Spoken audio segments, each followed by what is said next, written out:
What happens when the potential harms of a medical experiment are not conveyed to its subjects? Is there a social moral responsibility to provide healthcare to all? And what does it mean to die with dignity? What are the conflicting social values and personal beliefs around such a practice? My name is Melissa Karen. I'm the director of the MAiD Center for Ethics at Washington and Lee University. And these are some of the questions we will think through together during our year-long program entitled How We Live and Die: Stories, Values, and Communities. The program, full of lectures, a panel discussion, and a multimedia art exhibition, effectively combines the scope and depth of both the humanities and sciences to address the most pressing issues of medical ethics today. So what is this field of medical ethics? There are four main pillars of medical ethics, and these are generally autonomy, giving the patient agency and information to choose freely; beneficence, doing good; non-maleficence, committing to non-harm; and justice, ensuring equity and fairness in care.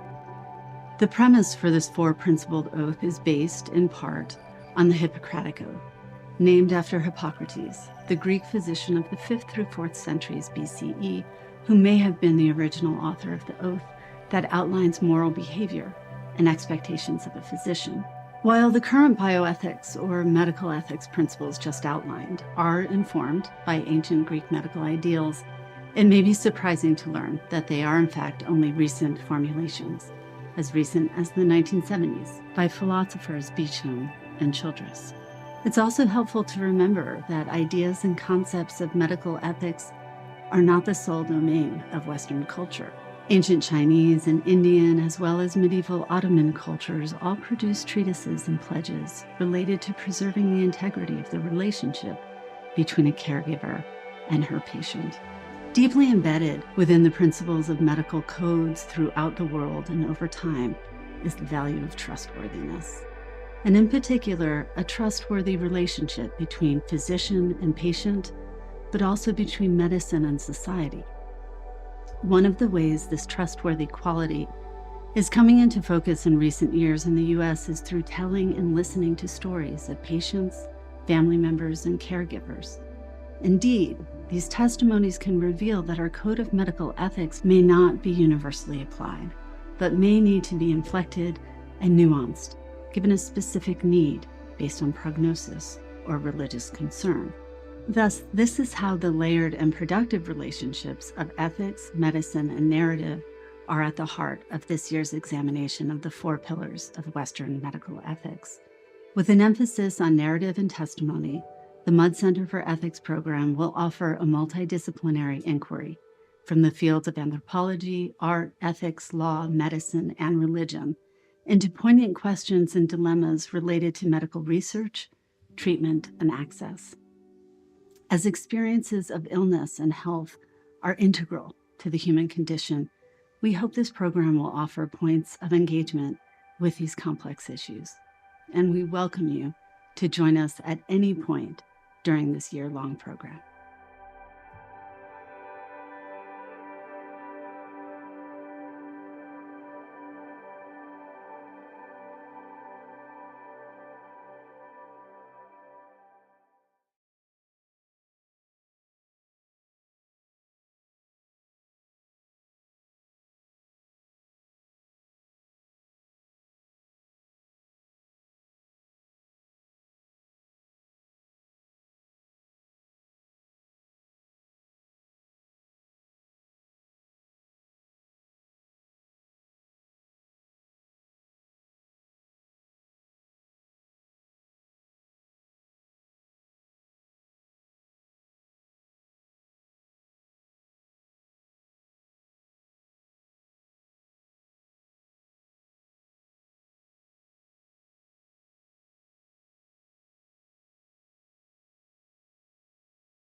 Hello and welcome.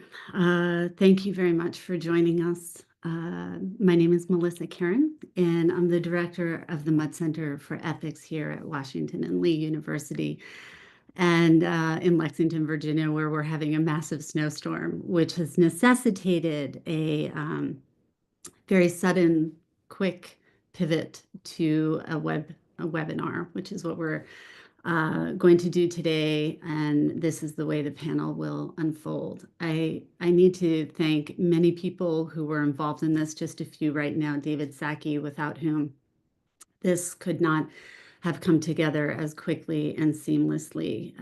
Kate Sacchi, Rissy Murphy, Emily Innes, you all got the word out, and Kate in particular did a tremendous amount of work to move it to an online experience.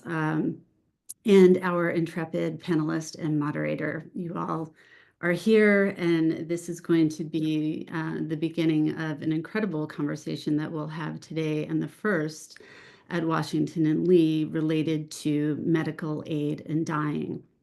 The acronym for that is MAiD. And I just want to give you a working definition of it right now so that you can have a little bit of a sense of it. And of course, it will be further inflected throughout this 2-hour panel. It's useful to know that in the United States, MAiD is the act of prescribing lethal medications to a consenting, terminally ill patient who can self-ingest or administer these drugs on their own with the intent of hastening death. For some, MAiD is considered a good death. It allows a terminally ill person the agency to die in a humane way without continued anguish and pain. For others, MAiD represents a potentially dangerous pathway that could be manipulated and eventually broadly applied beyond terminally ill patients by doctors and health insurance companies. Embedded within these notions of a good or bad death are further complications and considerations of social, religious, and cultural expectations.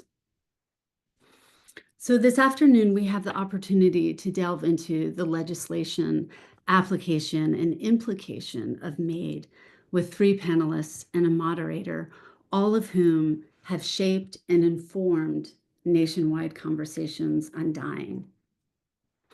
I'll start with law professor Thaddeus Pope, medical anthropologist Mara Bookbinder, race and religion scholar Terry Laws. These are 3 panelists. And hospice chaplain and writer Carrie Egan, who also happens to be a 1995 W&L alum. She will serve as the moderator to help us, and all 4 of them will work together to help us think about the realities and consequences of MAiD. At the heart of today's panel are several deep and complicated ethical questions. Central among these is the issue of autonomy of a patient. Should a patient have the right to choose death in the face of suffering due to a terminal illness? What role do clinicians play in the process, especially when they have taken a vow of doing no harm?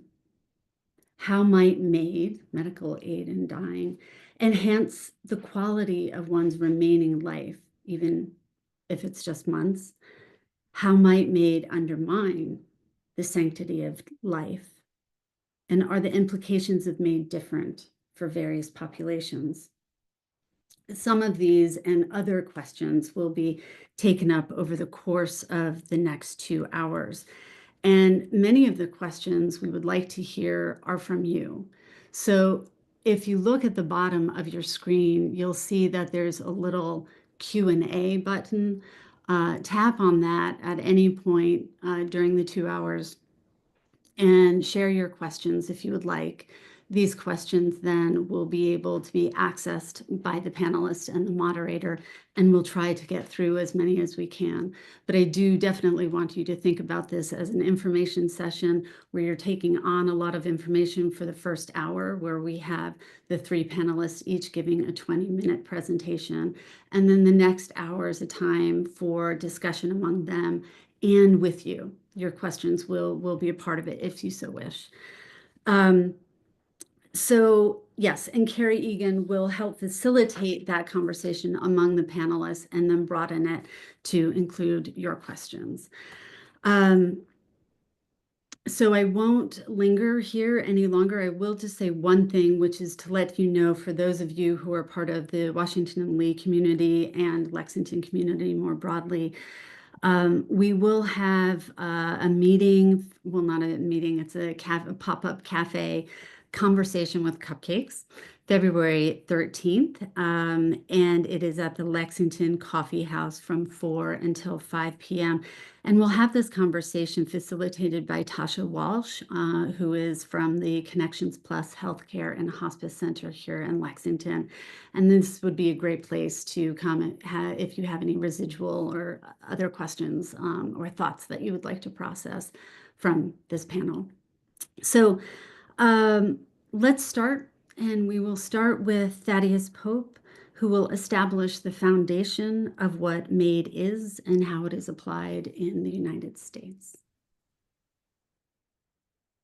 All right, thank you, Melissa. So here are some slides. Let's make sure we share the slides.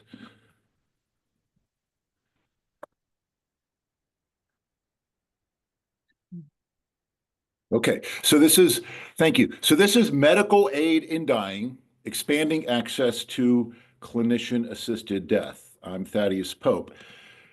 This year, in 2025, 3.5 million people will die in the United States. 80,000 just here in Virginia. And many of those people want to control the timing and the manner of their death. Why? Well, sometimes it's because of physical suffering, like pain or nausea, dyspnea, or paralysis. And sometimes it's because of existential suffering, like psychic pain, loss of control, anxiety, delirium, or despair. They want to control the timing and manner of their death because in the patient's judgment, the burdens of their life seriously outweigh the benefits. Maybe they've lost the ability to enjoy activities that are meaningful to them, or they fear illness-related suffering, or they fear losing control and independence. As of right now, today, right here in Virginia, many patients already do control the timing and the manner of their death. How? Well, through at least 5 different end-of-life options. So first, patients in Virginia many people have advance directives, which direct that they will refuse or withhold life-sustaining treatment that might have kept them alive. Second, if they're already on life-sustaining treatment, like mechanical ventilation or dialysis, they can stop it. They can have it withdrawn, and people do that every day. Third, patients in Virginia get high doses of opioids to control suffering, even though that may hasten their death. Fourth, patients in Virginia get palliative sedation to unconsciousness. And finally, patients in Virginia voluntarily stop eating and drinking, or VSED, which hastens your death. So patients already use these 5 end-of-life options in Virginia every single day. So for the next 20 minutes, I'm just going to be talking about a sixth option, medical aid in dying, MAiD, which of course, this one is not now available in Virginia. Okay, so here's the roadmap just in 4 parts. First, what is MAiD? Second, what's the experience with MAiD in other states?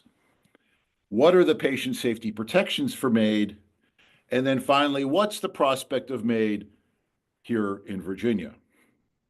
Okay, what is MAiD? It's an end-of-life option that's available for a small number of patients. Who exactly is it available for? First, it's only for adults, right? So people 18 years and older. Second, the patient has to have decisional capacity. Sometimes we say that they are competent or mentally capable, but these are all synonyms. Basically, what we mean is the patient understands the nature and the consequences of what they're asking for. Nobody can request MAiD for somebody else. It can't be a guardian, can't be a healthcare agent, can't be a surrogate, can't be a parent.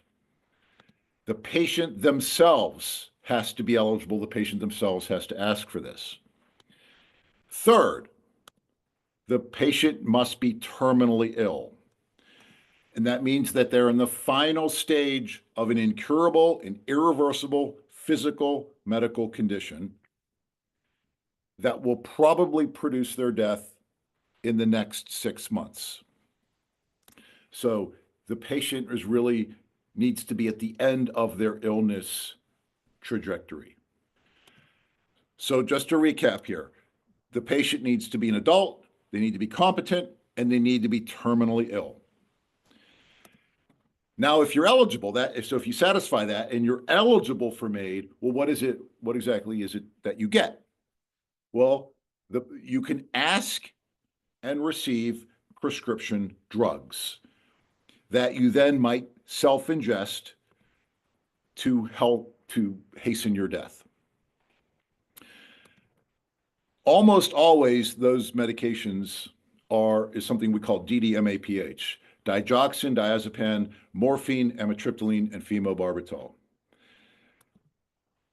If you take these drugs, you will fall into a deep sleep in about 3 minutes, and you'll probably be dead in about 45 minutes. There's 3 ways to take MAiD medications. So they're basically powdered medications. So most people take the powder, mix it with 2 ounces of apple juice or something like apple juice and drink it. But you could also press a plunger on a feeding tube, or you could press a plunger on a rectal tube. And it's important to note that it is only those 3 routes of administration. There's no intravenous or IV administration. Now, and other people can help prepare the medications, get them from the pharmacy, open them up, mix them, with the 2 ounces of apple juice. But nobody can help administer the medications, make them go into the patient's body. The patient alone has to take that final overt act. And that's important because otherwise it would be what we call euthanasia, which is not available anywhere in the United States, not even being proposed anywhere in the United States, although is available in many other countries around the world. So this is an important point, right? In the United States, nobody administers drugs to the patient. The patient does that themselves. Okay, so that's what MAiD is. What's the experience in other states? Well, where exactly is MAiD authorized? It's available, authorized in 11 states. It started in Oregon in 1994. And then Washington joined in 2008, Montana in 2009, Vermont in 2013, California in 2015, Colorado in 2016, Washington, D.C. in 2017, Hawaii in 2018, and then both New Jersey and Maine in 2019, and finally, New Mexico in 2021. So as of today, MAiD is authorized in 11 states. These 11 states in red, and about 75 million Americans live in those 11 jurisdictions. So people say that basically 1 in 5 Americans lives where MAiD is authorized, right? If you take the 75 million over the total US population. It's also important to note that as of today, we have 115 years of combined experience with MAiD in the United States. If you add up the years that it's been available in each of these 11 jurisdictions. Plus, almost all those states produce an annual report. And so we now have like 100 of these Department of Health reports on MAiD. That's a lot of data. So what exactly does that data show us? Well, here's a quick summary. First of all, who is using MAiD? Well, as you know, to be eligible, you need to have a terminal illness. Most of the time, by far, 76% of the time, it's cancer. That's the terminal illness. 14% of the time, it's a neurodegenerative disease like ALS. And then about 10% of the time, it's a cardiovascular disease. In terms of demographics, 95% of MAiD patients are insured.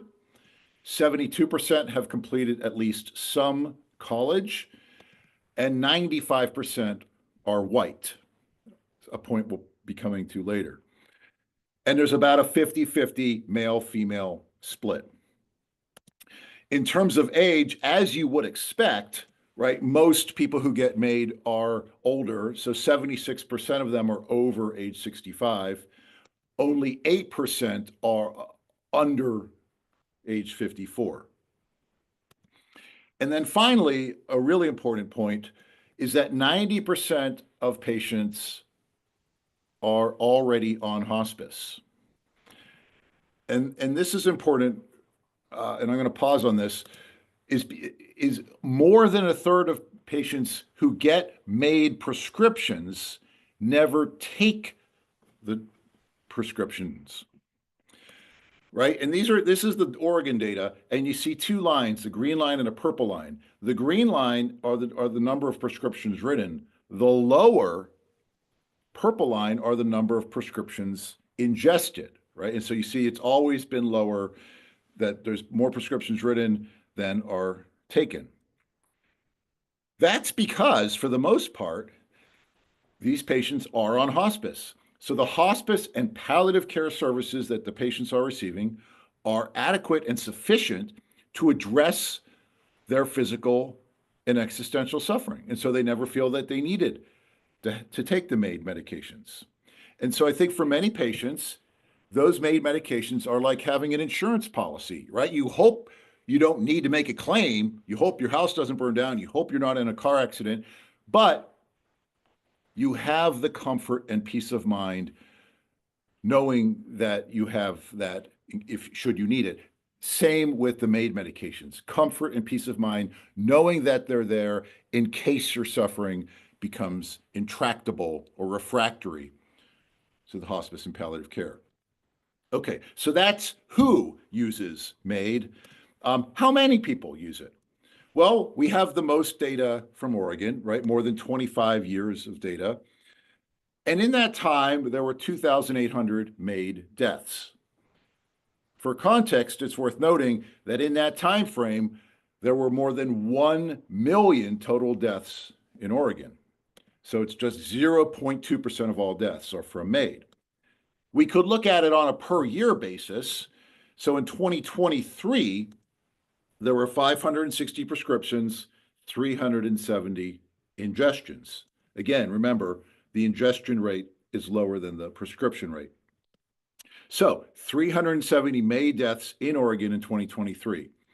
Again, that's out of 45,000 total deaths that year. So just 0.8% of all deaths, less than 1%. We could extrapolate this data to Virginia. Now, Virginia is about twice as populous as Oregon. So we could roughly take the Oregon data and multiply it by 2.1, right? And for Virginia, this is what we'd get, right? We would expect 1,180 prescriptions and 780 ingestions. So that's 780 MAiD deaths per year in Virginia. Again, for context, that's out of 80,000 total annual Virginia deaths, right? Less than 1%. And that's probably actually a high estimate because 2023 was Oregon's 26th year with MAiD. And just to use this chart one last time, you see the line goes up from left to right over time as people become more familiar with this option, as systems are built, and as clinicians are trained. Okay, so that's enough on the numbers. What about patient safety? Well, there are numerous safeguards built into all the MAiD laws, right? The patient has to make multiple requests and have multiple screenings by a prescribing clinician, by a consulting clinician, and sometimes also by a mental health clinician to make sure that, in fact, the patient is terminally ill, that they do have decision-making capacity, that they have carefully considered their alternatives. This is just one physician's flowchart diagram of the steps that the patient must navigate to become eligible for MAiD. Because we want to make sure that this choice is voluntary, informed, and enduring. So there are lots of guardrails. And MAiD has a solid patient safety track record, right? There's no evidence of abuse. And that's why that Oregon model has been followed, right, in each of the other 10 states.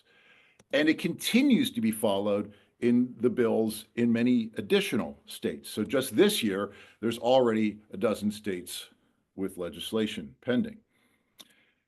Two last points.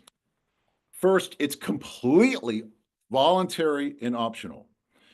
In 115 years of combined experience in 11 states, no patient ever got MAiD who didn't want it. No clinician had to participate with MAiD who didn't want to, and no facility or entity had to participate that didn't want to. It's completely opt-in only. So let me just turn to this last section. What about MAiD for Virginians? Well, first, it might come as a surprise that Virginians already get MAiD in at least two ways. First, Virginians have gone to Switzerland, right? So you can go from the United States to Switzerland. You don't need to be a resident. And there are at least two clinics. The most notable ones are the Dignitas Clinic and the Pegasus Clinic, which offer MAiD, and Virginians have gone to those clinics. Here in the United States, again, we have 11 states with MAiD. Two of them don't have a state residency requirement, Vermont and Oregon. So you could go from Virginia easily to Oregon or Vermont for MAiD. But on top of that, it's worth noting that these residency requirements in the remaining 9 states are easy, pretty easy to satisfy. So the things you need as your evidence of residency are driver's license, voter registration, tax return, and I think really significantly that you own or lease property, right? These are alternatives. It's not all of them. It's any one of these. So you could go on Craigslist or some, website or app, right? Find an apartment in Los Angeles, Venmo them some money, and hey, and now you lease property in California for purposes of MAiD. You are a California resident, right? You could do it right now before the end of this webinar. So it's a pretty low bar for residency. So you could go from Virginia to any of the 11 MAiD jurisdictions. And in fact, the media reports show many Virginians have already done this. Okay, on top of that, I think it's worth just briefly noting that these residency requirements are going away anyway. The US Constitution Privileges and Immunities Clause says that the citizens of each state shall be entitled to all the privileges of citizens of other states. Basically, what that means is New Jersey, for example, can't limit MAiD to New Jerseyans, right? So those residence requirements, they're already easy to satisfy, but they're probably going to be erased altogether soon. One warning, though, here is if you go to another state for MAiD, don't bring the MAiD medications back to Virginia because MAiD is still not legal here in Virginia. Okay, so that's enough on medical tourism. What I think what we really want to talk about is MAiD right here in Virginia, not going to get it somewhere else. Of course, that's not here yet, but as you probably know, the state legislature has been considering it. In fact, been considering it for 6 years in a row. And why not, right? The polling data shows that support among the college-age people or younger people is overwhelming, 80 to 90%, super high. And even among other age brackets, support for MAiD in Virginia is still super majority levels. And many people, when they're asked to explain that, they're like, well, I see it as a moral right or a civil right.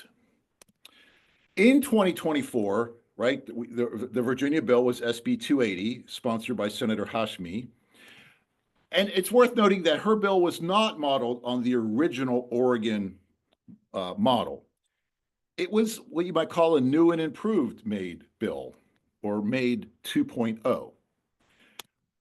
And there were a couple innovations in the Virginia bill. First was about who can prescribe MAiD medications.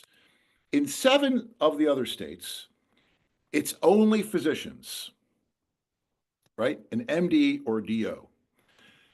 But in 4 states, it's also an APRN or a physician assistant.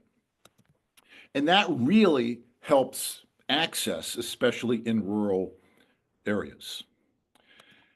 And Virginia is adopting that innovation. Second one is how many clinicians does it take? Sounds like a joke, but how many clinicians does it take? Well, in 10 states, it takes at least 2, right? The attending plus the consulting. But in New Mexico, it only takes 1 if the patient is already on hospice. Because and most are, if the patient is already on hospice, they've already been assessed and determined to be terminally ill. And the bill in Virginia adopts that. And the third innovation is how long is the waiting period?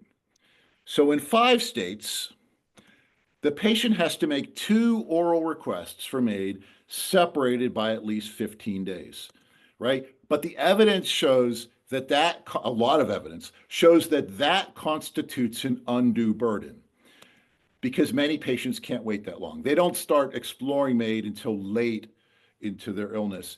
And so they just can't wait that long, right? So 6 states shortened the waiting period or allow it to be waived or the patient to be exempted from it if the patient can't last that long. And Virginia adopts that innovation as well. So SB 280, I like because it's really a good example of evidence-based policymaking, learning the lessons from other states, right? And it nicely balances safety and access. In 2024, SB 280 passed the Virginia Senate, but stalled and then was postponed in the House. This year, as you probably know, there's a Democratic majority in the Senate and a Democratic majority in the House.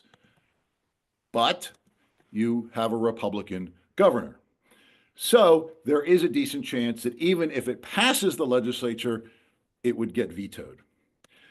And that actually has recently happened with MAiD legislation, both in Delaware and Nevada. But maybe things look better in 2026. That might be the year for Virginia to pass MAiD legislation. So to wrap it up, Virginia patients already control the timing and the manner of their deaths every single day. And MAiD is just one more option, and it's one with a proven track record. Thank you.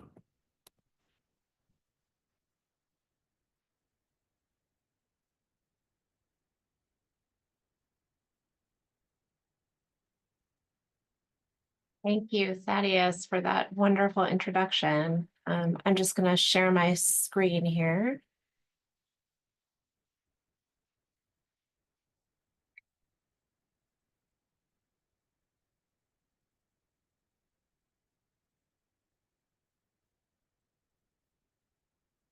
So thanks again to Melissa Karen for the invitation to join this esteemed panel. I'm really honored to be here today and to be part of this wonderful conversation.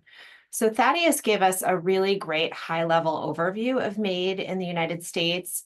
And what I'm going to do with my time is I want to share with you a bit about what the experience of MAiD is like for patients and physicians, drawing on research that I conducted in Vermont between 2015 and 2017, and my book, Scripting Death, which was published by the University of California Press in 2021. And I'm going to start with a story about a woman whom I call Frances, and all of the names that I'll use today are pseudonyms. I had the pleasure of meeting Frances in her home in the summer of 2017, and she was in her 60s and had been living with ALS for several years. And I walked into her home, which was this beautiful rustic log cabin that she and her husband had planned to retire to. And she was sitting on the couch waiting for me, and she handed me this note. Here's the note. And she had written it out for me because at this point, the ALS had so severely impacted her speech that she was communicating primarily through an iPad. So the note said, I've been a critical care RN 1975 to 2015, seen many patients die on respirators, tied down, pleading eyes as I give meds to settle them, but who knows what they were thinking trapped like that. Families coming and going exhausted. In acute care, some patients would never go through what was going to happen to them if they had the choice. But once that starts in that setting, there's no going back. They die attached to tubes, feedings, incontinent, no communication, tears sliding from corners of eyes. Many patients and families need to have this option. It's our bodies and lives and should always be our choice. When and how we die is our right. I would advocate for my patients when no hope at all, but would be endless discussions with their team of doctors, then each specialist weighing in, then palliative care, then family meetings, on and on. But the one person left out is the one dying slowly who was never given a choice. And Frances went on to hasten her death using MAiD a few weeks after we met. So I'm going to come back to Frances at the end, but let me first offer you some background on MAiD in Vermont. Vermont passed the Patient Choice and Control Act at Patient Choice and Control at End of Life Act, or Act 39, as it's known in the state, in 2013. This is a picture of former Governor Peter Shumlin signing the bill into law. And at the time that I began my research, it was the state that had most recently legalized MAiD. And that was the main reason that I decided to focus on it in my research, because I was really interested in understanding what happens when laws and policies are new and their practical significance is still being worked out.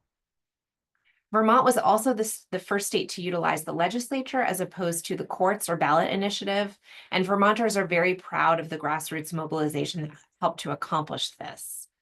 The medical and legal requirements are largely identical to those in place elsewhere in the US, We just heard about those from Thaddeus. The law permits physicians to write a lethal prescription to a mentally competent adult patient, provided that these requirements are met. It must be a terminal illness. There have to be 2 voluntary oral requests made at least 15 days apart, a voluntary written request signed in the presence of 2 witnesses, and the diagnosis and prognosis have to be certified by a second physician. The medication also must be self-administered.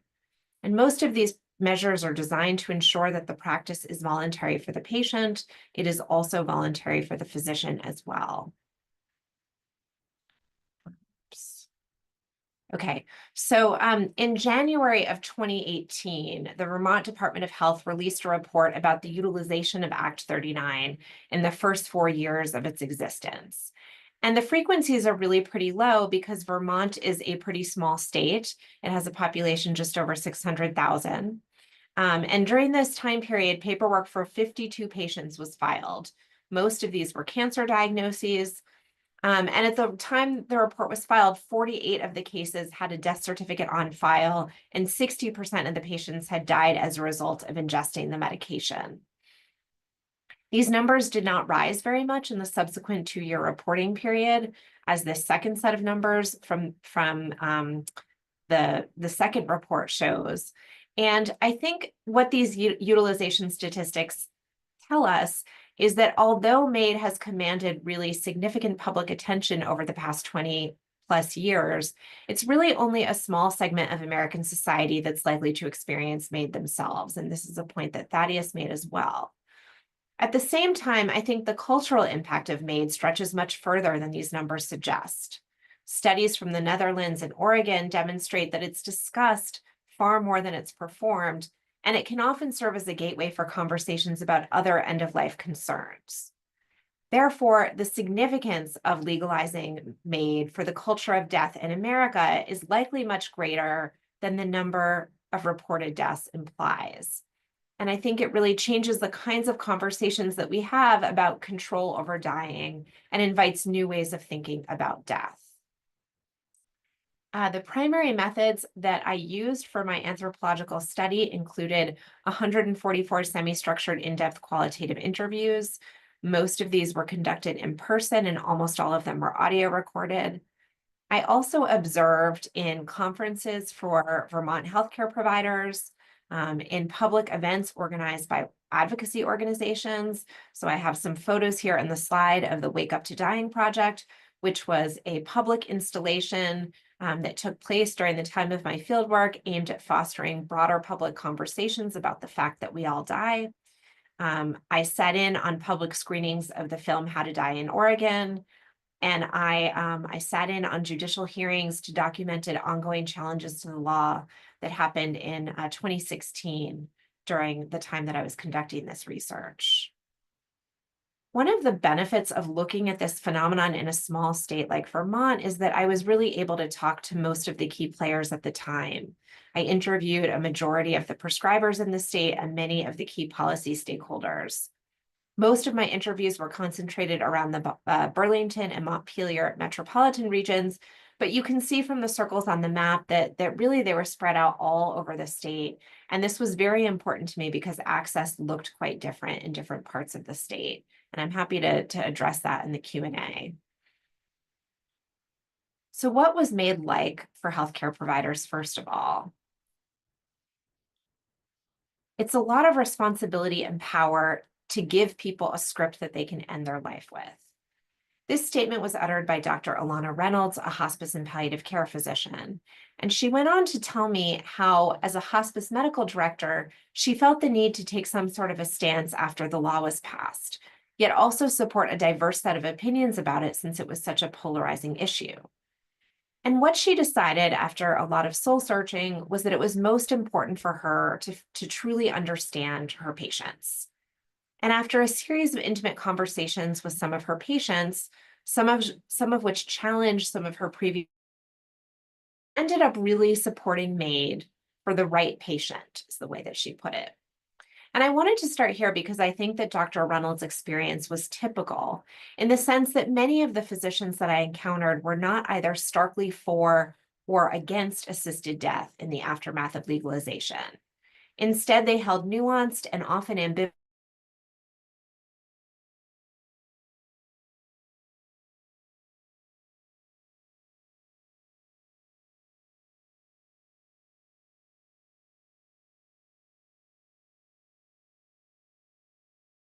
included 37 who had direct experiences with Vermont's MAiD law as a prescriber or a secondary physician, counseling patients, or otherwise supporting patients in navigating access. Prior studies of clinicians' interactions with MAiD have really focused on their willingness to prescribe or how they respond to patient requests. And what I found is that physicians, nurses, and social workers engaged with MAiD in a variety of ways that extend beyond simply responding to requests or deciding whether or not to prescribe. And importantly, even if a physician ultimately declines to prescribe, she might participate in other domains of care. So these are the domains that my team and I identified. They include clinical communication, working on the MAiD protocol, prescribing medication, planning for death, and educating other healthcare providers about the process. To briefly summarize some of what clinicians shared with me about their experience, they said that participating in MAiD is very time-consuming. Much of this work is uncompensated. Many who participated reported that doing so is emotionally stressful, despite expressing gratitude for the ability to support patients' end-of-life wishes. One clinician in my study, who is one of the more frequent prescribers, ended up retiring early as a result of burnout associated with this part of her practice. They also expressed a desire for more formal education about the clinical and logistical aspects of MAiD protocols, and I think some of this has been better addressed in larger states with a higher patient demand. So I now want to share a case that involves a physician who did not ultimately agree to prescribe. Dr. Jones was a hospice and palliative care physician whose clinical work has split between primary care and palliative care consultations. When a patient asked her whether she would be willing to prescribe under Act 39, Dr. Jones felt conflicted. On the one hand, because she strongly believed in palliative care services to alleviate suffering and provide excellent care for dying patients, she was at least partially inclined to view such requests as a cop-out, pursued by patients who had not truly exhausted all of their options. On the other hand, Dr. Jones was committed to the ethos of patient choice and did not want to abandon her long-time and much-beloved patient during this difficult time.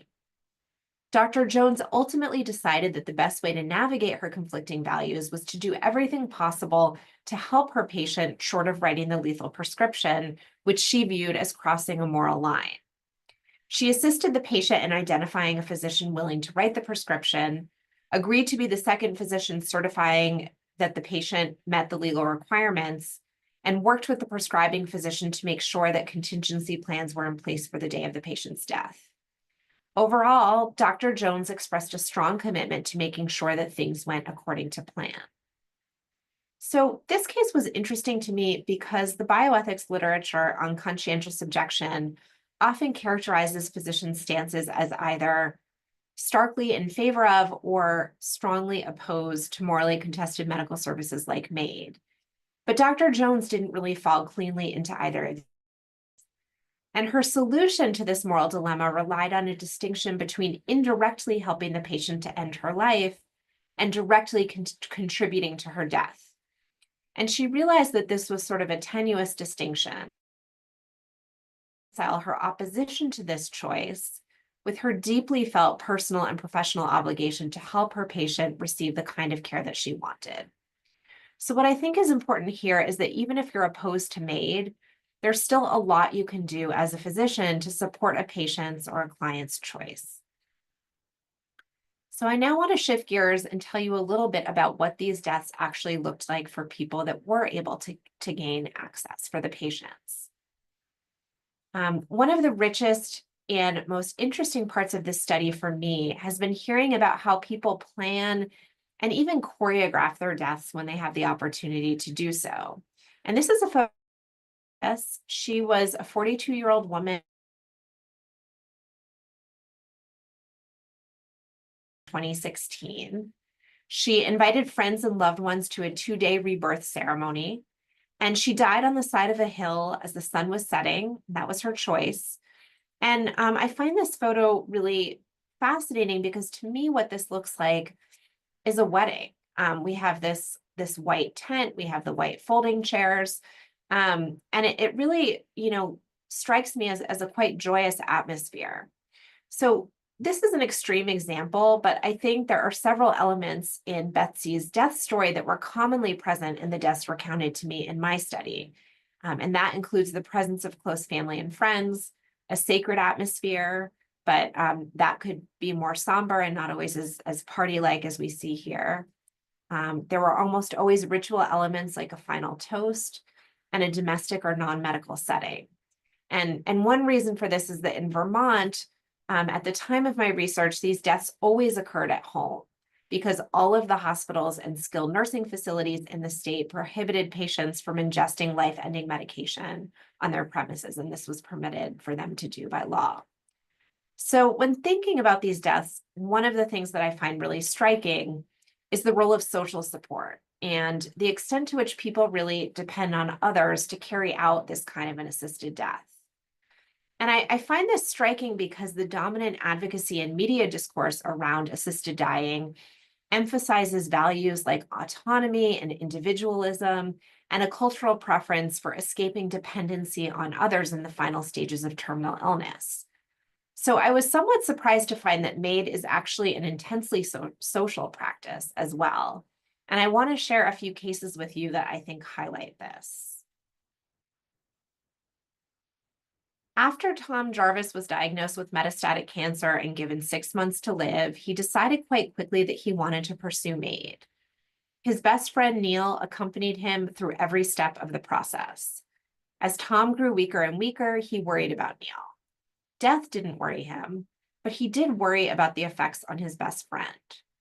During his last few weeks, Tom's social life contracted and Neil became his buffer from the outside world. Finally, Tom decided it was time. He asked Neil not to tell his support team or his son, wanting only Neil by his side. And he chose the day of his death based on the weather forecast. It was winter in Vermont, and he didn't want to inconvenience friends who would come to pay their respects after his death. When Neil arrived at Tom's apartment, he was struck by Tom's serene presence. Together, they emptied 100 capsules and toasted with whiskey before Tom took the medication. And this is how Neil described this moment to me. How to describe the tension in the room. The atmosphere in the room was surreal. I'm sort of in a state of shock watching him, wondering, how's this going to play out? Is he going to slump over? Is he going to throw up? What happens when he dies? They didn't really tell us that. They said correctly, well, drink it all up because he'll fall asleep quickly, then slide into a coma, and then his heart will stop within 2 minutes. So that's what happened. He's sitting up like you're sitting up. I put a pillow behind his head.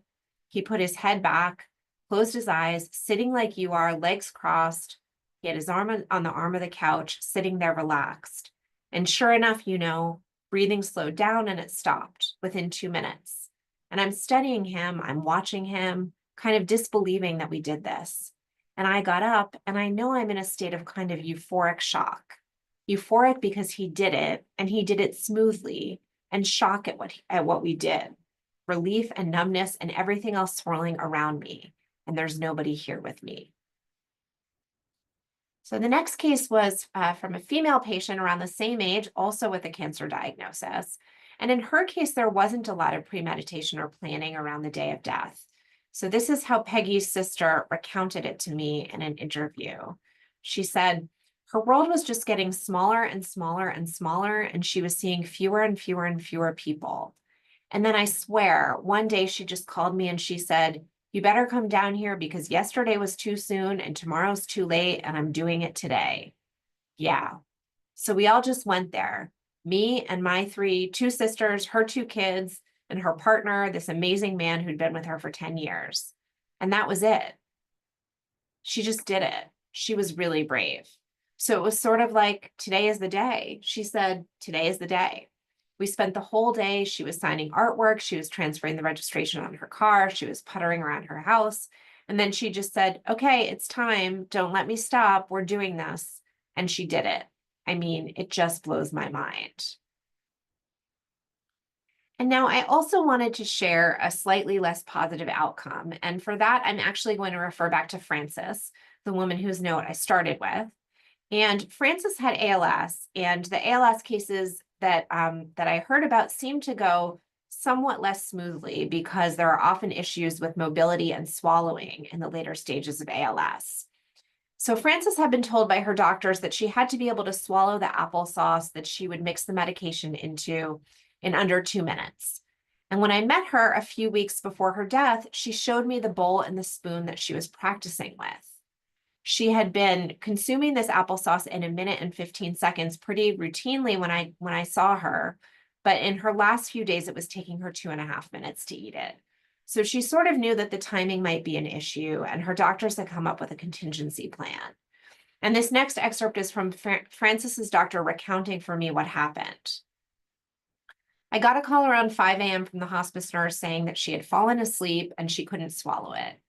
She got about half of it in and fell asleep, and so she didn't die from that directly. So she took it at around 3. At 5, the hospice nurse called me. The hospice nurse was going out there. I said, start the morphine, and hopefully it has replaced her enough that she'll have respiratory depression. But the hospice nurse was crying. She goes, this isn't how it's supposed to happen.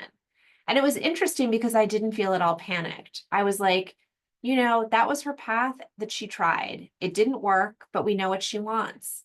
She wants to be very comfortable, so we'll just start her on the morphine. If we have to go any higher than 20 milligrams an hour, I'm coming out. As I was going from my house to the hospital, she called and said Frances died. So she died at, I think it was like 9 o'clock or something like that. She took the medicine at, 3:30 or something like that. So this is pretty typical of a bad outcome case. And I don't want to minimize it because these prolonged deaths could be very distressing for the family, and it could sometimes take even longer for a patient to die than the 6 hours that it took Frances. But this kind of distress over a prolonged dying period is pretty much the worst case scenario. And even then, most caregivers were very happy with the outcome because it was meaningful for them that their loved one got to have the type of death that they wanted. So to wrap things up, I want to circle back to the idea of scripting death, which is both the title and the central organizing concept of my book. And when I say scripting death, I'm really referring to this powerful cultural desire for control over dying in American society and elsewhere as well.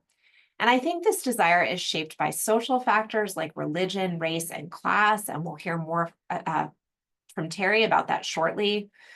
Also shaped by individual characteristics like personality and family background, and circumstances like diagnosis and prognosis. And there are different avenues available for scripting death, including non-medical ones. We heard about some of the other non-MAiD medical options from Thaddeus, but many who seek to script their deaths crave the cultural legitimacy of a legally and medically sanctioned type of hastened death. I do think that because MAiD is likely to continue to be something chosen by a very small percentage of our society, and because it's a relatively small group of people that will even get the opportunity to choose what kind of deaths they have, that it's really important to consider how the lessons from legalizing MAiD can be used to improve end-of-life care for all Americans. And to that end, I think my research points to the importance of social support and social connection in care for the dying, as well as the benefits of accommodating the dying person's values and preferences wherever possible. Just to close, I want to acknowledge my funding support from the Greenwell Foundation, the National Science Foundation, and my department at UNC Chapel Hill, as well as support from my wonderful research assistants.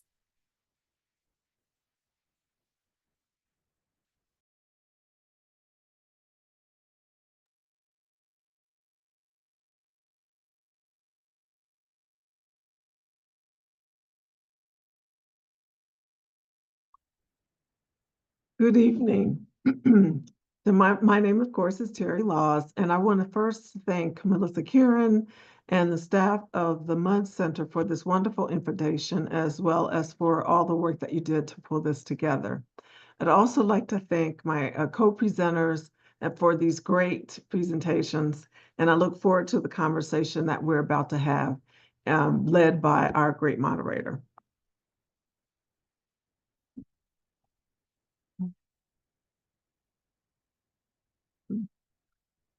So over the next few minutes, what I'd like to do is concentrate on a few particular ideas.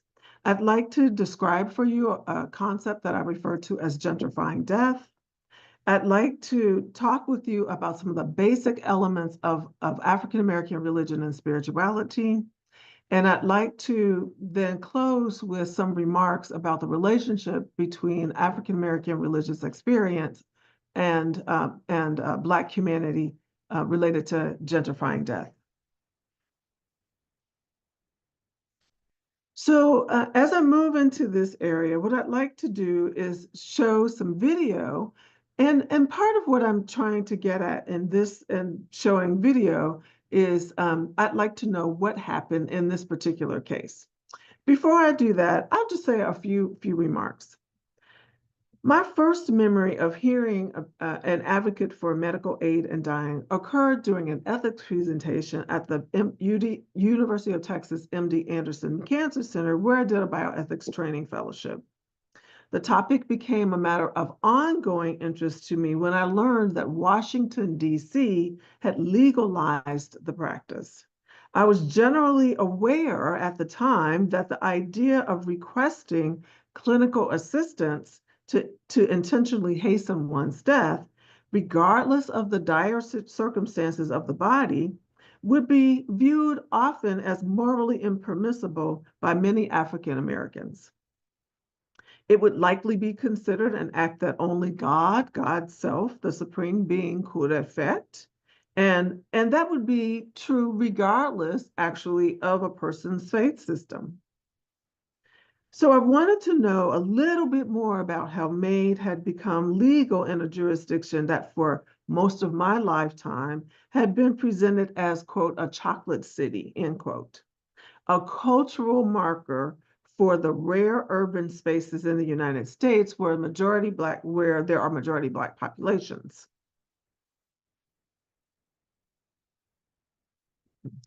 As my colleagues on the panel have noted, California, to that point, California had the most diverse population, but in Washington, D.C., the population at the time of passage was about 49% African American.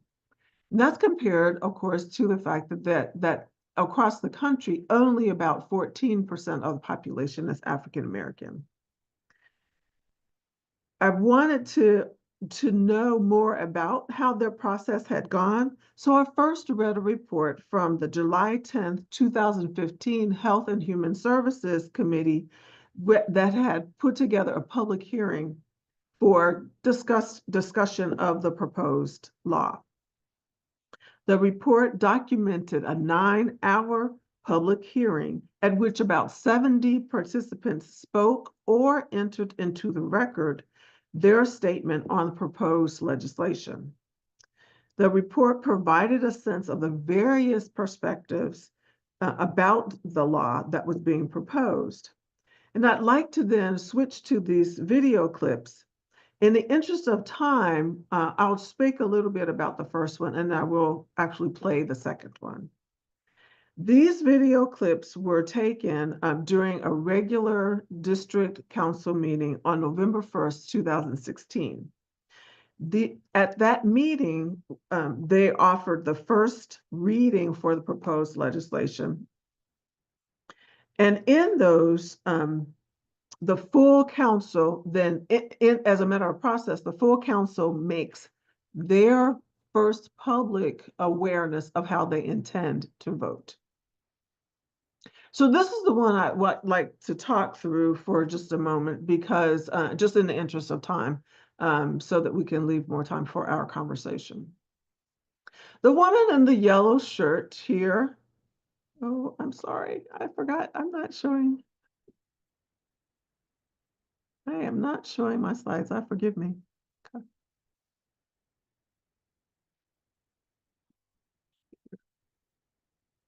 Just realized, okay.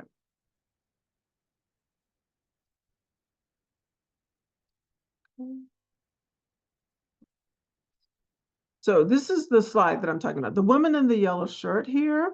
Oops. This out of the way.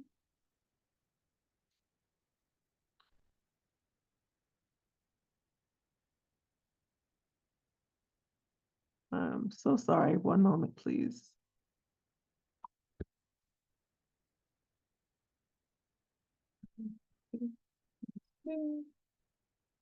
Okay, great. The woman in the yellow blouse here is the chairperson about whose remarks I want to share a few words.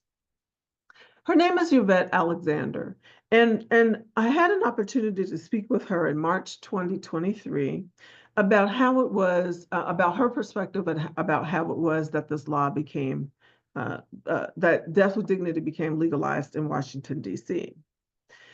When I spoke with her, I wanted to know a little bit about that public hearing that I just talked about, but I also wanted to know about other parts of the process that she then shared with me.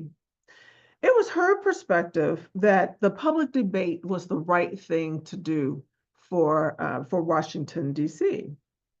But she also let me know that in addition to the public hearing, that she actually held private meetings with both advocates as well as with persons who were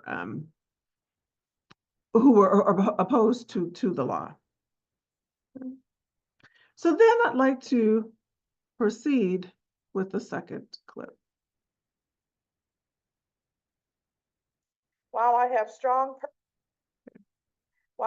Let me just say first, this is a council member who will give her perspective on how it is that she came to her vote. Strong personal feelings with regard to the creation of the universe and humanity. Oops.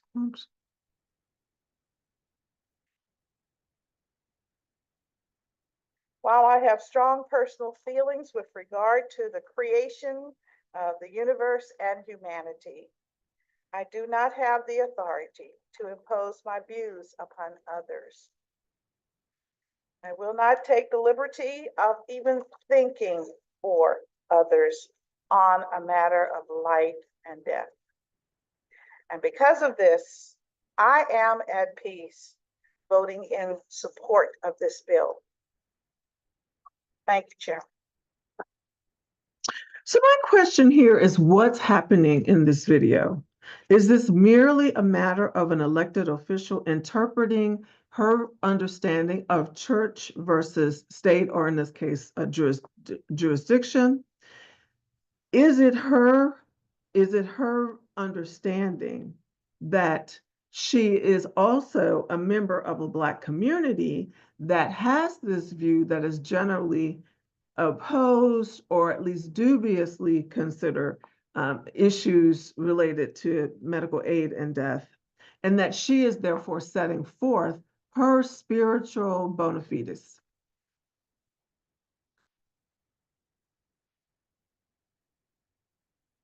So as I noted before, DC was formerly referred to as a chocolate city because it had, at around 1970 or so, had met approximately 70% of the population was African American.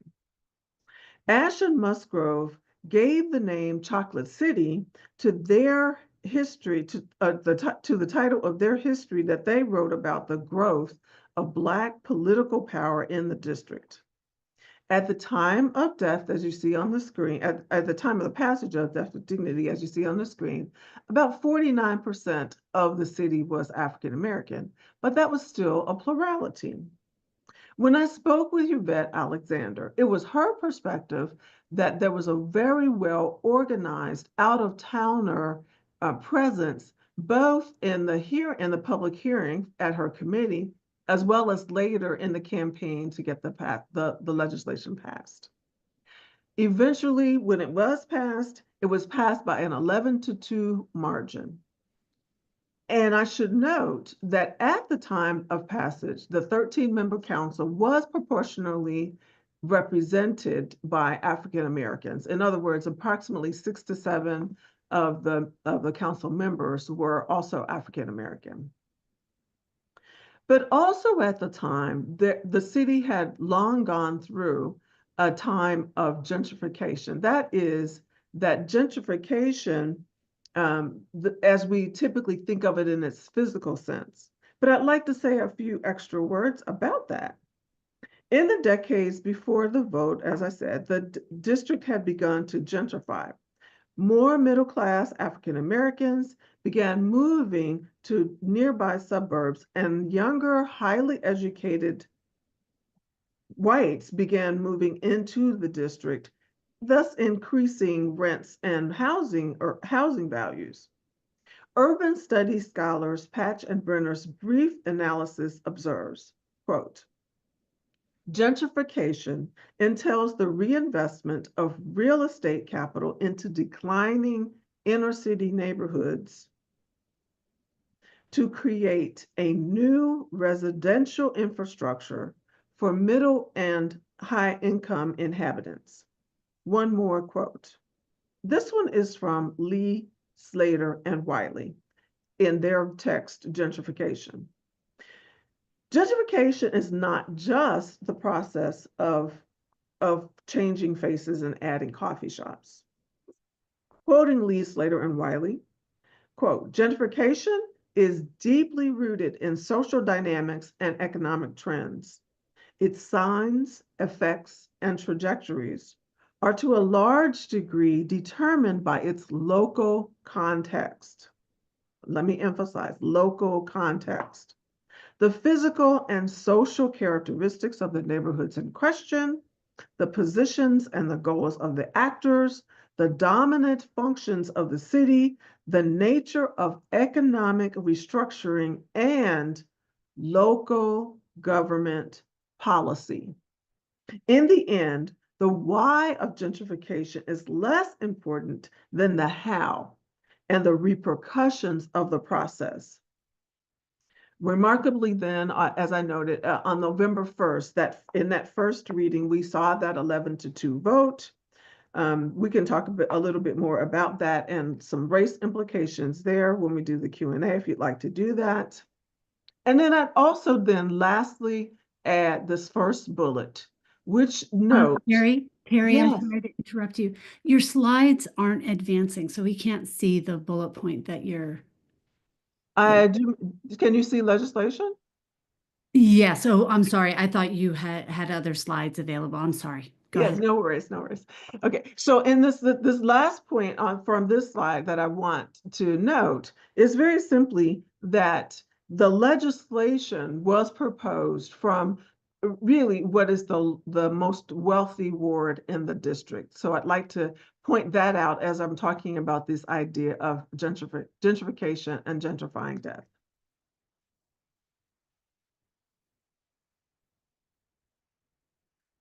So here, we've already talked about, I don't need to spend much time here, we've already talked about some of the patterns that we've seen across the country. So I will only point out that I am talking about racial and ethnic differences in utilization. And you've heard a little bit about that, and hopefully we'll talk about that a little bit more as well when we move into our conversation.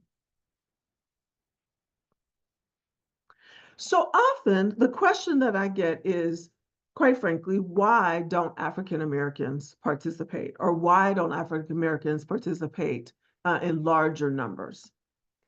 Part of that reason is related to religion, but I also want to be clear to explain that religion has many, for a religious scholar, religion has many forms of definition. And one of the forms of definition that we typically think about is theological perspective. But that's only a part of what we mean when we're talking about religion related to African Americans and African Americans non-participating for religious reasons. I want to point back to, or go back to the slide that, or the video that I did show, and that is the one from Anita Bonds, because I was asking, what is she saying when she's telling us about her religious perspectives? Because she personalized the vote that she had to take as a council member with her personal religious perspectives, and that she was very clear to say that she did not believe that her personal religious perspectives had anything to do with her vote. She could not advise persons on health policy related to her particular religious perspectives. But it's also worth noting that she added something, and that's the part that really struck my attention. And that is very simply that she said she was at peace with her vote. So again, she's actually referring to her religious perspective or her spirituality. So here on this slide, as I've been talking with you, I've just wanted to put these characteristics here so you can understand that, again, when I'm talking about religion, I'm talking about something larger than sort of talking about God. I'm also talking about culture factors that include religion, but also other factors related to how religion helps to form a person's worldview. So as our other presenters have noted, as an example, the idea of a MAiD is often very steeped in ideas around autonomy and control.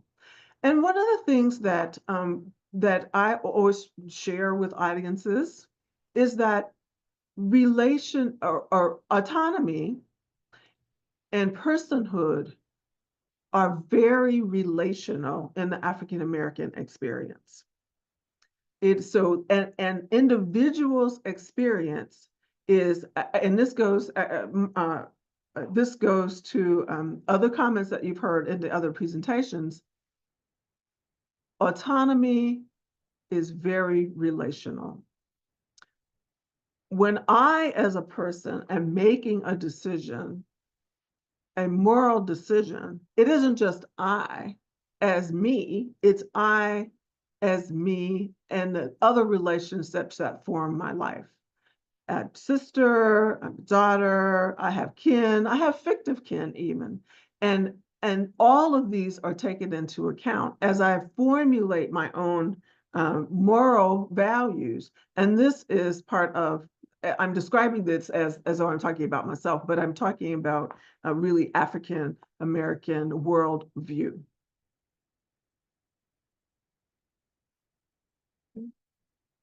So here I just want to say very quickly that there are some differences that have been noted in religion in the research related to differential use or differential experiences at the end of life. So I'll leave these factors here, but I want to say a little bit about this last quote here. Racial disparities follow African Americans into end-of-life care, particularly regarding communication and family needs. In that sense, I'd like to point not just to the small study that was included by Welch, Chino, and Moore. Their study gave a comparative analysis. They went through focus groups that were divided by race in order to sort of pick out some of the differences that were expressed in terms of the experience. But I want to focus here on this idea of communication. And to do that, I want to point to a report from the Agency for Healthcare Research and Quality. The Agency for Healthcare Research and Quality is tracks the experiences for end-of-life measures, particularly as identified by decedents, by the survivors of the decedents, that is. Their report reviewed deaths between 2018 and 2014, and the report was published in 2018. In the report, there were differences in that sense related to following patients and families as stated desires at end of life. Those stated desires among whites were more closely hued to what had been stated. They were then less among African Americans and, in their language, Hispanic persons who were participating in that particular study. So in other words, the communication that was stated either by the patient themselves or by a family member was less likely to have been followed. So end of life care did not follow the same pattern, or did not follow the pattern that that was desired by a patient and or a family. So this brings us to the fact that when we talk about things like good death, there really may be some differences in terms of what people are experiencing. So this first quote, African Americans both strongly support and strongly oppose legislation related to death with dignity. Both support and oppose. Often in religion, you can have what we call an ambiguous finding, right? So it could go either way. And here, in this particular study, that's about good death. That's in fact what happens. But part of the question then is why might that be so? And then the second quote helps us to understand that. One major difference between African American groups and other groups was that African American participants had a diverse range of end-of-life experiences and used these experiences to make sense of MAiD. Their range of experiences made the discussions especially nuanced and showed that they both accepted and rejected dominant constructions of the good death. So here we might think about the realities that there's lower life expectancy among African Americans. And as I always say, African Americans are not really looking for new or better ways to die, but rather are looking for better ways to live, looking for better health care, not better death care, or not as a priority, that is. But I'm sure we'll get into that as a conversation as well. And then lastly, to close out, just a few things to think about. Among African Americans and other groups, but I'm talking specifically, of course, today about African Americans, there is a great deal of distrust of healthcare. We can talk more about that, but there's a very long history of this distrust, and lots of literature that actually points this out, that distrust must be something that we work on in order to improve healthcare and healthcare generally, but certainly to improve healthcare when we're talking about end-of-life care. Death with dignity policies will largely continue to be slow among African Americans, and we can talk about that as well, especially as we compare different experiences of religion and religiosity among younger African Americans. Religion should be understood as interest in and commitment to Black subjectivity and humanity in life and in death. That is, that when we're typically talking about experiences for African Americans, we're talking about experiences that often are not being expressed from within the communities, but might be speculated about, because we do tend to have lesser research because there are lesser cases in which people are actually willing to talk about. I've begun to do much more public-facing work in this area, and finding an audience it can be tough. Finding an audience who wants to talk about this conversation can be tough. And then lastly, the movement is on track when focused on end-of-life planning, and when it's related to culturally relevant forms of the conversation that come from within the community. here, I just want to point out that it is the legislation itself that actually concerns many African Americans when, in fact, they know about it. So again, we've talked about access, but I would suggest that access is also a matter of access to information. And then lastly, I have a question for us to think about, and that is, just like other cultural forms of expression, if Black participation does grow, will those cultural forms of expression actually be well received? Thank you.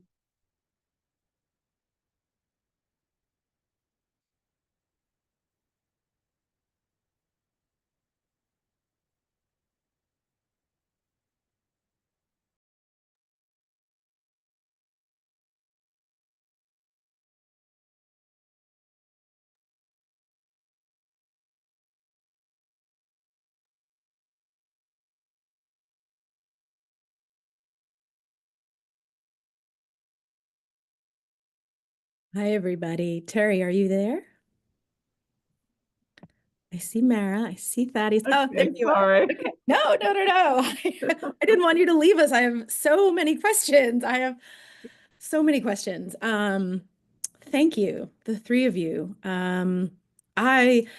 My name is Carrie Egan. I am not an expert in MAiD. I'm a hospice chaplain, and I have just learned, I feel like I've been through a graduate school course in the last hour and 20 minutes. So thank you to the three of you. I have so much to think about.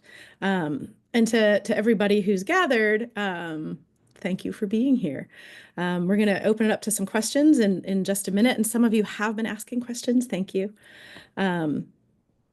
When the four of us met last week to discuss how we were going to put this panel together, Thaddeus had said that actually it's pretty rare to have a panel discussion about medical aid in dying. That often it's just a lecture, right? It's just a lecture and then it's kind of over. And it's not only is it rare to have a panel discussion about medical aid in dying, but it's rarer still to have an open discussion with questions and input from the audience. So thank you, the three of you. Thank you for everybody who's here. And we will tackle it. I have often said, because I have the work that I do, that it's clear to me that when we talk about dying and we talk about death and the things that are important to us when we think about dying and death, that's actually a window into what is important to us in life, and as we live. So there's I won't say they're equal, but I will say it's a hint. It's a hint when we look at what is important to a person, to a community, to a culture in death and dying. That's going to give us a really big hint in what is important to that individual, to that culture, to that community in life itself. And Terry, when you said, I jotted it down on my piece of paper here.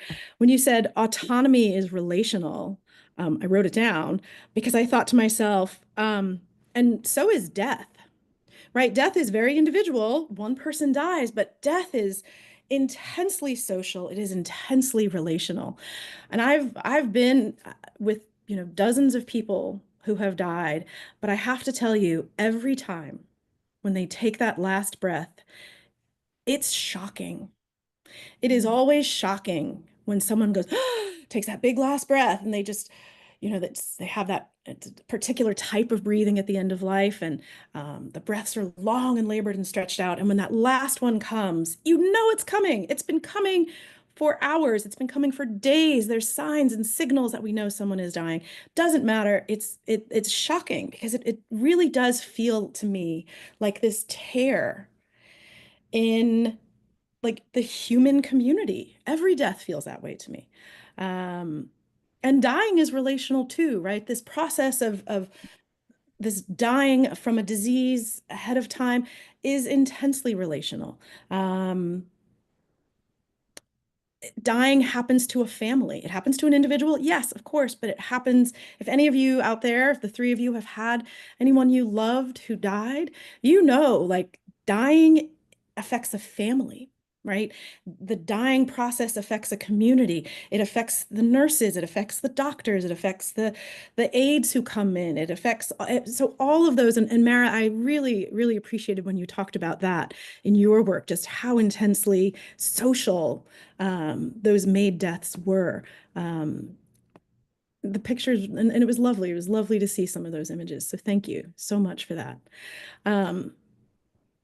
Thinking about that intensely relational aspect, that social aspect of dying, leads me to my question. So we're gonna do lots of questions from the audience, but I have a big question that I'm really interested to hear the feedback from the three of you on. And it's this: in my experience as a hospice chaplain, patients, and again, not with MAiD, but people, 90% of people on MAiD were in hospice. So I think there might be some overlap. I hope there is. Hospice patients talk a lot. It's one of their biggest fears is being a burden. They don't want to be a burden. And this comes back to this relational aspect, this intensely social aspect of any death. They're afraid of being an emotional burden. There's a physical burden. There is an economic burden. There's no getting around that. And I hope I don't sound cold when I say that. But again, anybody who's had an experience of death knows that. Death is hard. Dying is hard. There's a burden. Now, some families carry this burden with grace and strength and compassion, and some families feel sort of crushed by that. But it still remains that as patients are afraid of being a burden, in a place where there is no MAiD and they're on hospice, that person who's dying is going to live for a somewhat unknown quantity of time, right? The doctor can give their prognosis.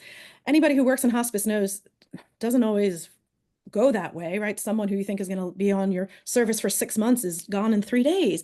And someone who signs up for hospice, doctor says, yes, likely if the disease process goes as expected, less than 6 months, and they're on hospice 3 years later. It's not common, but it's not actually unheard of, especially with some diseases like Alzheimer's or congestive heart failure, right? Those diseases, they're hard to gauge how long someone's going to stay alive. And so in some part, it is the disease or the body that determines how long that person is going to live, frankly, how long that person is going to be a burden. And you might say, there are certainly things, as you pointed out, Thaddeus, right? There are lots of ways that people control how long they're in a disease sort of dying process. Do they take antibiotics? Do they have artificial ventilation? But for the most part, those are reactions to the disease process. It's not an active action of taking a lethal potion, for lack of a better word. So in places, and so there's this understanding, right, that the person is going to live and that this burden is shared. In a place where MAiD is the law, this has changed. This has changed fundamentally, I think. And you fight back with me. I love it when people disagree with me, actually. It makes me think harder. But to me, it seems like something fundamental has changed.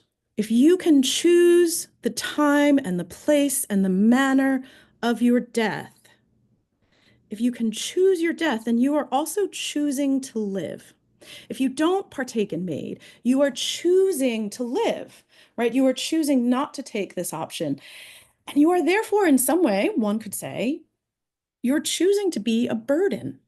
And I, as a hospice chaplain, I worry about this. I worry that hospice patients might feel that they are a burden to their loved ones if they don't partake in MAiD.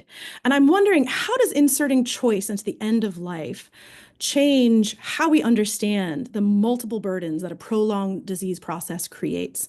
And I'm wondering how it affects our sense of who is responsible for carrying that burden, right? Is it Medicare? Is it Medicaid? Is it the family? What happens when we insert that choice? And so I wonder if you could answer that question And I'm going to tie it in a moment to a question one of our audience members asked. Anybody want to take a stab at that question first? Can I, so first, I think that you're not going to be a burden. There's not much, you're not going to be much of a burden with MAiD, because most people, even though you have to have 6-month prognosis to become eligible, most people don't ingest the medications until they're right at the very end. So you're only really losing weeks, right, of life. So anyway, MAiD isn't making a big difference, right, because you're already just about dead. But the second thing I want to really react to is the concept that MAiD, I think you used the word inserts choice or something. And I think I think that there's already a lot of choice, and people already exercise a lot of choice, and a lot of that is driven by the fear of being a burden. Every place in the entire United States, right? Millions of people have end-stage renal disease. A big fraction of them stop dialysis. They're like, dialysis, it's a pain in the butt. I got to go 3 times a week. It's too much. I don't want to live like this, right? And you stop dialysis with end-stage renal disease, you die, right? You stop mechanical ventilation, you die. You get a DNR order and you code, you die. People decline chemotherapeutic drugs for cancer. People decline. So people are making lots and lots of choices that steer them toward death on a faster track than otherwise. And some, if not just some, a lot of that, I think, is driven by the fact that they fear being a burden.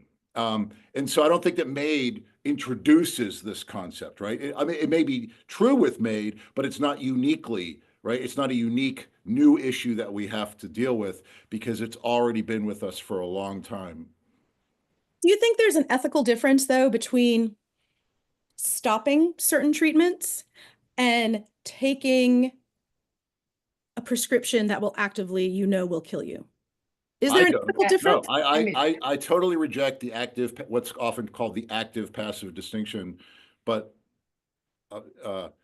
anyway, I feel like let me let the other guys chime in. Well, I mean, I was just going to say that that particular question has been debated quite a bit in the bioethics literature, and there's people who think strongly on both sides. But I actually wanted to respond to something Thaddeus said, which is that you're only cutting off the last couple of weeks with MAiD, so you're not altering the extent to which you're burdening your family or caregivers all that much. And I think that is true in some respects, but I think that what happens in those final couple of weeks is actually what a lot of people are precisely trying to avoid, which is kind of the need for bodily care that comes at the very end of life, the need for someone to help you with toileting and cleaning and those sorts of things. So I do think that there is something there that is really important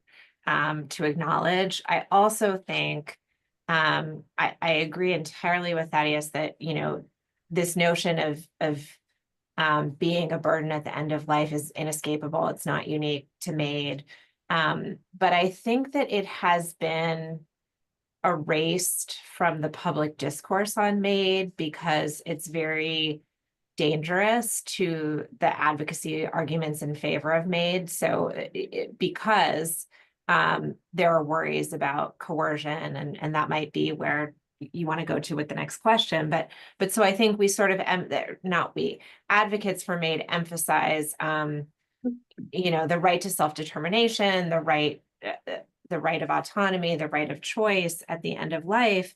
But I do think that concerns about being a burden are really central to a lot of people's decisions to pursue MAiD, and they're really silenced in the advocacy discourse because they're very dangerous. I see Terry shaking her head, so maybe you can jump in, Terry.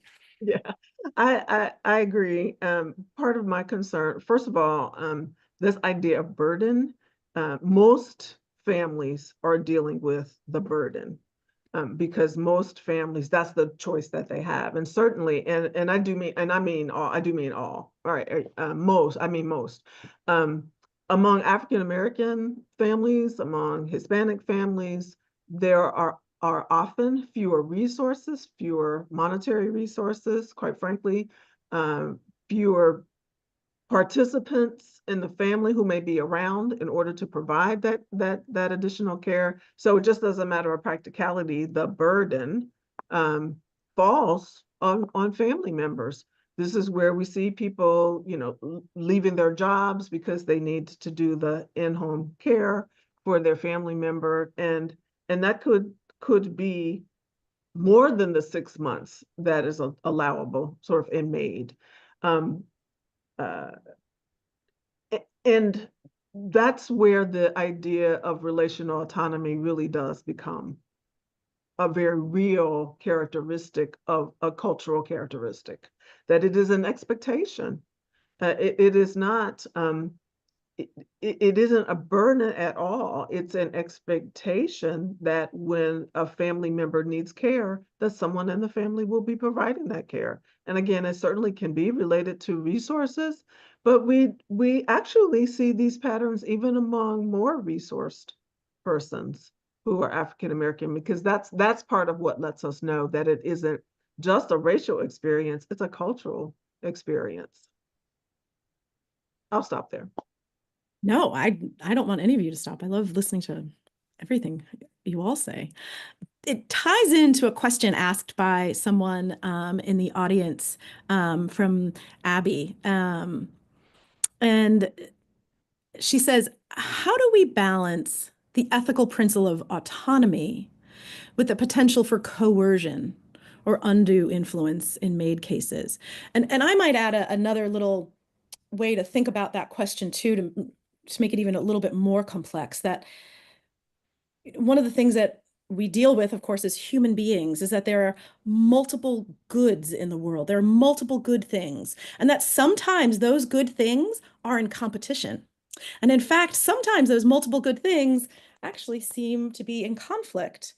And so how do you think about the good, right? The good thing of bodily autonomy?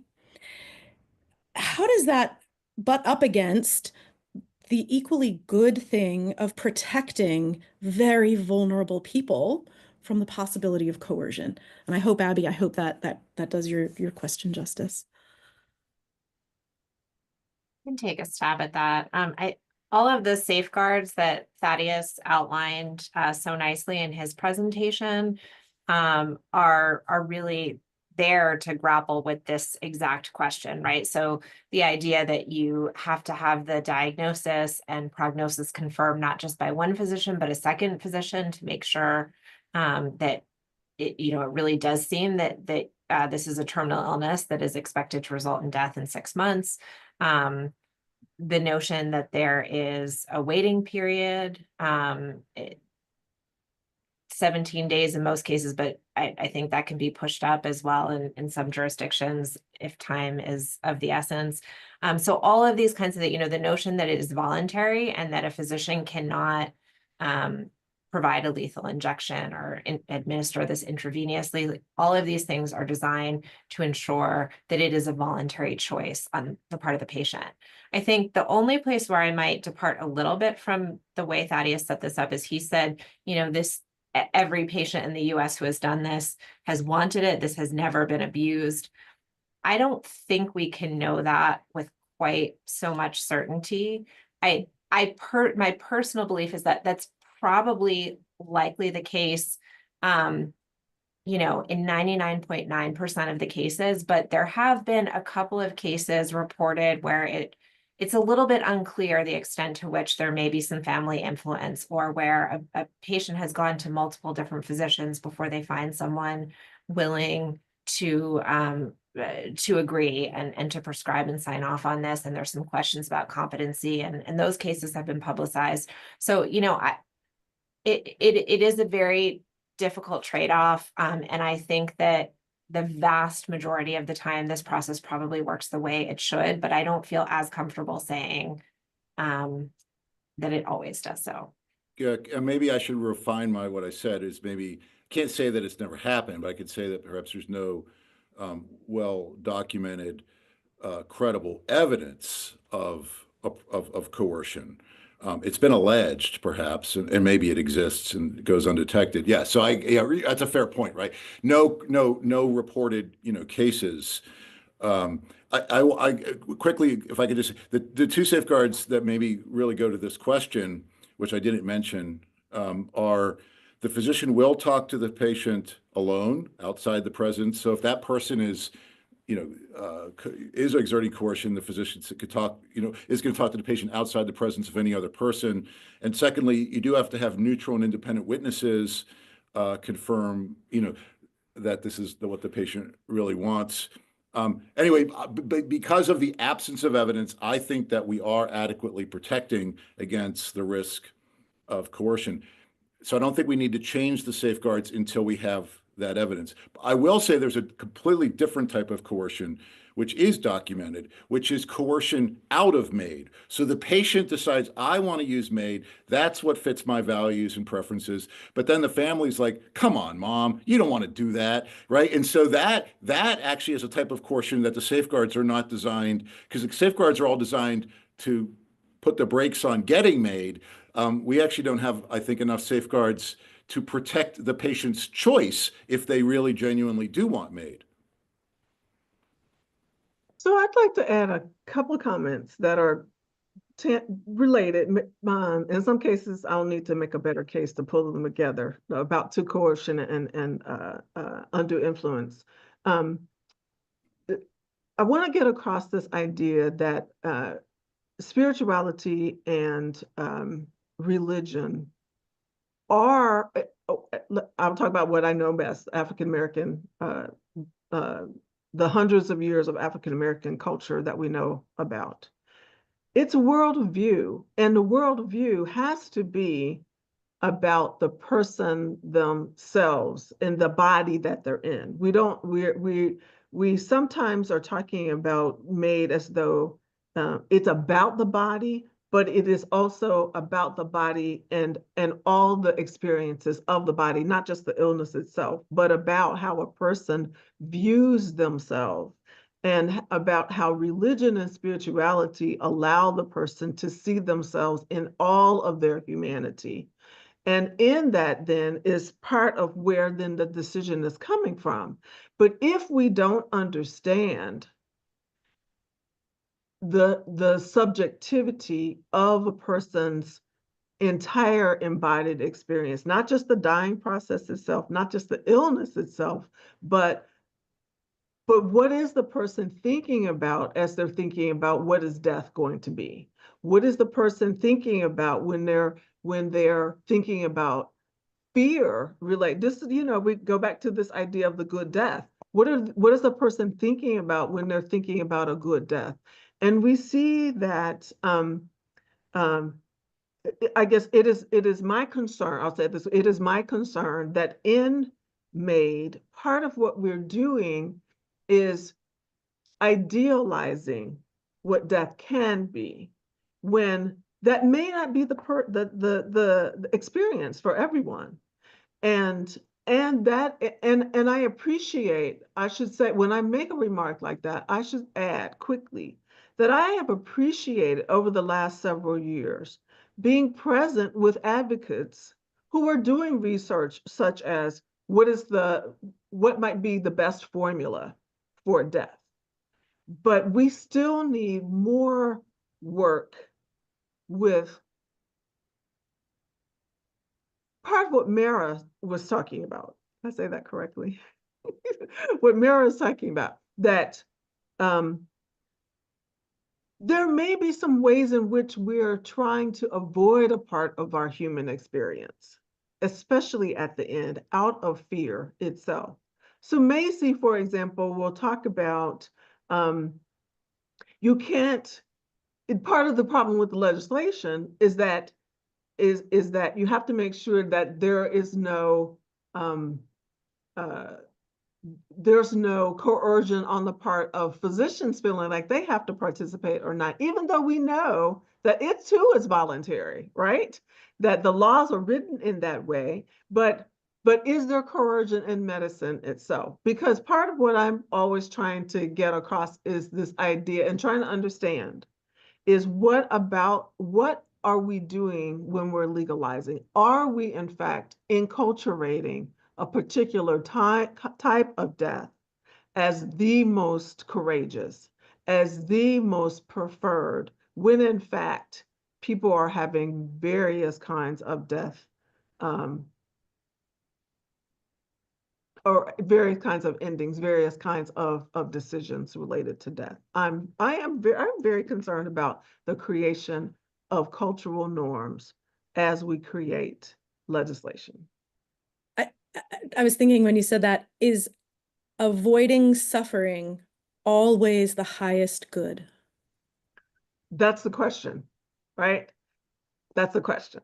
And there certainly are some religious communities that will say that the suffering is a part of one growing spiritually themselves, right? I want to be clear, I'm not asking that anyone make that. So as one friend said to me, oh, so you think suffering is a good thing, or you think spiritual suffering is a good thing, is a preferred thing. I'm not making that suggestion. But I am asking, are we thinking about that as we walk through these they're almost rituals of the legislation becoming real or dying on the vine, so to speak. Oh, Right? interesting. I mean, it recently died here in Michigan. It didn't go any further than committee, and it comes up every few years. And of course, this is the home. I live in the county of Jack Kevorkian, right? So I have to include that in my lessons with my undergrads to make sure they know the history, but also understand how much we've hewed to what part of what Kevorkian was trying to get at. Speaking of someone asked the question, can you speak a bit about the difference between MAiD and euthanasia? Speaking of Jack Kevorkian, does anybody want to take a stab at that? I think any of us can answer that. That is, you want to? Well, I think you said something close to it already. What Kevorkian did, right? The reason he was acquitted many times, the reason he was finally convicted and spent a good bit of time in jail, is because unlike all of his previous 120 cases, his 121st patient, he was the one to administer the medications to the patient instead of the patient pushing a button. So that's the key difference, right? Is who is pushing the drugs into the patient's mouth, into the patient's vein, into the, so if it's the doctor, we call it euthanasia. If it's the patient, we call it, well, there's different terms, of course, around the world, but we call it medical aid in dying. So it's a question of who's the actor, who is the person causing the final cause of the patient's death. Thank you. There's lots of questions. Lots of different people are asking questions about cultural differences, right? Cultural differences in how we understand medical aid in dying and how we understand, the values of death. And I wonder, I'm looking to see Carrie, there's one someone's. I was just Muslim African Americans versus Christian. Okay, and I was even going to go to the one up above that, the one I'm looking for it. Given that the U.S. is a multicultural society with multiple conflicting and incompatible values, what is your ideal version of MAiD legislation? None, a ban, something more liberal, such as what we see in Canada and parts of Europe, and then the one, and then we'll go to that next one. So, because they're not as related as I thought they were. I see the one about does anyone want to, go ahead. Muslims. Yeah, there's one above that about given that it's a multicultural society, what would be the ideal? Does anyone have any thoughts? I mean, I can take It's interesting that MAiD as it is now is really only utilized by one very narrow cultural band in the US. What would a truly multicultural approach to MAiD look like? I mean, I do think personally that the system that we have now works very well for a multicultural society because it's voluntary and we have safe healing to certain people, and if those preferences tend to cluster in particular cultural groups, I think that's okay, because I think, you know, it's a choice that they don't have to make. Yeah, I completely disagree. I think it's terrible. It's the worst MAiD system in the entire earth, right? So there's MAiD in Australia, New Zealand, Canada, Belgium, Netherlands, Spain, Portugal, Colombia, Ecuador, Cuba. We limit it to these people with a 6-month prognosis. And to go back to your earlier notion of suffering, right? There are people who are suffering, and they're not just suffering.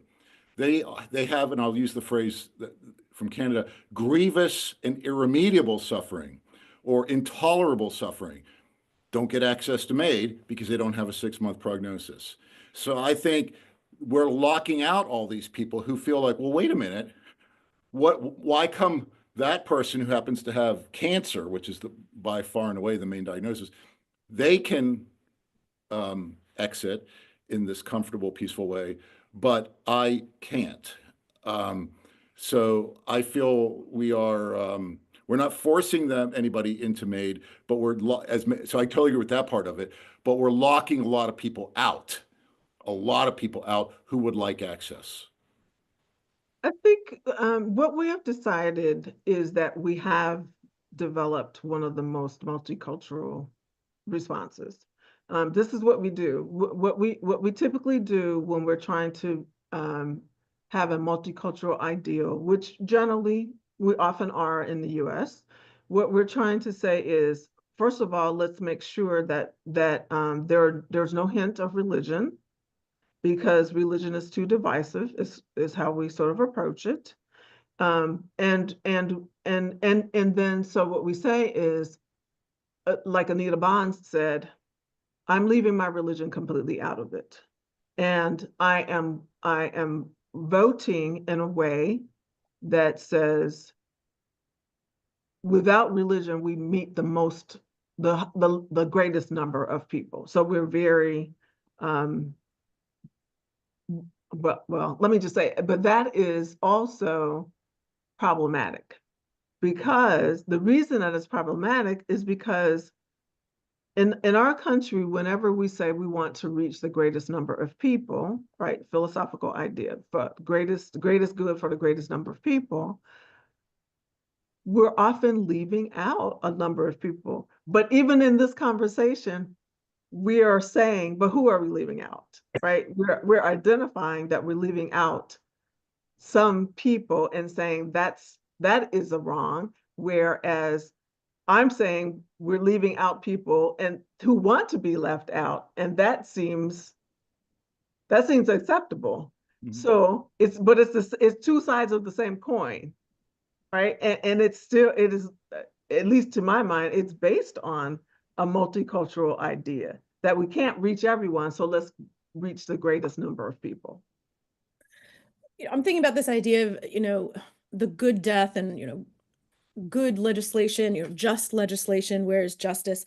And I wonder if anybody wants to think a minute or talk a little bit. We had talked about this earlier when we've had a couple meetings together about the idea of just and unjust in the healthcare, or what does justice mean in this context?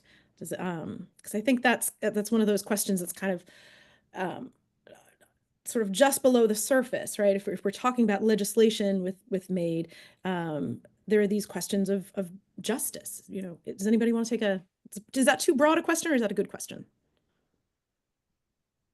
We can I work thought with the lawyer wanted to. Terry, do you want to go, or?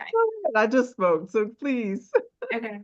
Well, I mean, I've thought about justice in MAiD quite a bit, because a lot of my work was looking at access to MAiD. And at the time that I was doing this research, which now is, almost 10 years ago, access was very constrained in Vermont. People had a very difficult time finding a physician that was willing to prescribe. I think it's maybe gotten a little bit easier there, but it's a very different kind of experience than you hear about in a place like California or Oregon. And there were sort of these like whisper movements where you might try to find out who was the physician that was prescribing, but it wasn't publicly available information. So I really became concerned in my work about access to information about MAiD, and really questioning this idea that it's only highly educated, affluent people that want MAiD. I mean, the data from Oregon shows us, as Thaddeus presented in his slideshow, that it's mostly college educated people that are using it. But I think we just don't know if that demonstrates purely a higher preference among those groups, or if there's also an access question where patients from less privileged backgrounds may not have access to the doctors and access to the networks that enable them to get MAiD. And so that's the kind of justice question that has interested me a bit in this work, that if we're gonna think about this being a public option, we have to think about having access to it, and especially about having access to information about it. And Terry, I'm going to guess that your understanding of justice in MAiD is going to take a different The trajectory. last part, I absolutely agree with. All right, so so let me just say a quick bioethical comment first. Okay, so there are 4 major principles to bioethics: autonomy, non-maleficence, beneficence, and justice. And to my mind, justice is the least developed, because who's going to define justice for whom, right? So typically you want to say similarly situated persons. That's what makes something just. Some persons a case is adjudicated in a particular kind of way for similarly situated persons. But similarly situated is where we lose track, right? We have great difficulty identifying what we mean by similarly situated. Similarly situated, yes, we're all going to die. Does everyone have the same health care before we die? That's where, in my mind, the conversation around justice actually needs to begin.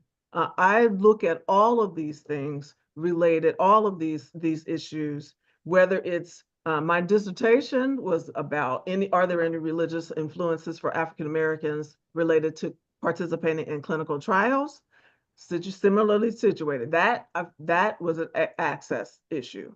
But I also am always asking, because my bottom line question is always, what are we doing about health disparities? What are we doing about health equity? And I just don't see that, MAiD improves issues around health equity. Thank you. I'm popping in here just because I'm very aware of time. I'm so grateful to all of you. You courageously and beautifully shared with us so many deep corners around this issue. And Terry, I'm grateful for you revisiting the 4 principles of bioethics: non-maleficence, beneficence, justice, and autonomy.